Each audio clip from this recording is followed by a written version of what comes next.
తెలంగాణ రాష్ట్రంలో ధర్నా చౌక్ అనేది చెప్పగానే ఇందిరా పార్కే గుర్తొస్తుంది. ఎందుకంటే ఉమ్మడి రాష్ట్రంలో గూడా ఏ ప్రభుత్వానికి ముందు సెక్రటేరియట్ ముందు ధర్నా చౌక్ ఉండేది.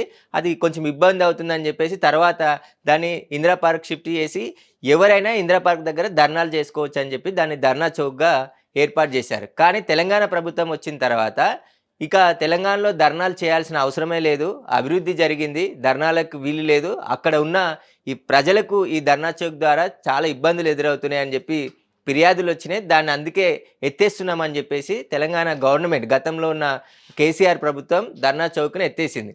కానీ ప్రతిపక్ష నాయకులు, చాలామంది ఉద్యమకారులు హైకోర్టుకు వెళ్లి ఆర్డర్ తీసుకొచ్చి మళ్ళీ ధర్నా చౌక్ ఓపెన్ చేసి అక్కడ ధర్నాలు చేస్తున్నారు. కానీ ప్రభుత్వం కొన్నిటికే అప్పుడున్న ప్రభుత్వం అనుమతులిచ్చి, ఆ అనుమతులు గూడా టైం దాటితే ఖచ్చితంగా కేసులు బుక్ జేసి, అసలు ధర్నా చౌకే అవసరం లేదు. ధర్నా చౌక్ దేనికోసం జేస్తారు? తెలంగాణలో అన్ని ప్రగతి దిశగా ఎళ్తున్నాయి. కొందరు కావాలని ధర్నా చౌక్ కావాలంటున్నారు. అందుకే ప్రజలకు ఇబ్బంది జరుగుతుంది కాబట్టి దీన్ని ఎత్తేస్తున్నామని జెప్పేసారు. కానీ హైకోర్టు అనుమతితో మళ్ళీ అక్కడ ప్రారంభించారు.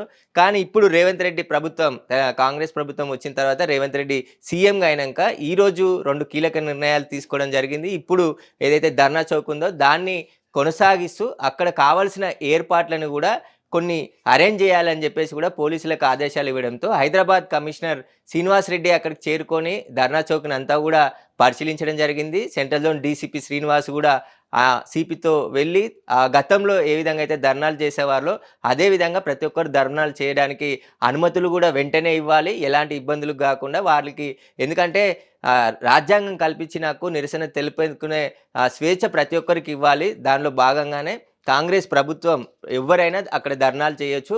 ధర్నాకు కావాల్సిన వసతులను గూడా ప్రభుత్వమే ఏర్పాటు చేసి ఎలాంటి ఇబ్బందులు జరగకుండా అక్కడ ట్రాఫిక్ డైవర్షన్ గానీ, అక్కడ ఏర్పాట్లు స్టేజీలకు సంబంధించి గానీ, అట్లాంటి ఏర్పాట్లకి ఎలాంటి ఇబ్బంది లేకుండా అక్కడ క్లియర్‌గా ఇన్‌స్ట్రక్షన్ గవర్నమెంట్ ఇవ్వడం జరిగింది. దాన్ని ఇంకా మీద కొనసాగిస్తాం. గత ప్రభుత్వం ఎత్తేసింది గానీ, మేము కోర్టు నుండి వచ్చిందని మళ్ళీ ఇప్పుడు కొనసాగిస్తూ అనుమతులు గూడా వెంటనే ఇచ్చి దానికి సంబంధించిన గైడ్‌లైన్స్ గూడా రిలీజ్ చేస్తామని జెప్పేసి గూడా ఇప్పుడున్న రేవంత్ రెడ్డి ప్రభుత్వం అనుమతులు జారీ చేసినట్టు దానికి సంబంధించిన పోలీస్ శాఖ గూడా అక్కడికి వెళ్లి వాటిని పరిశీలించడం జరిగింది. దీన్ని కొనసాగిస్తాం ఇంకా అని జెప్పేసి గూడా చెప్తున్నారు.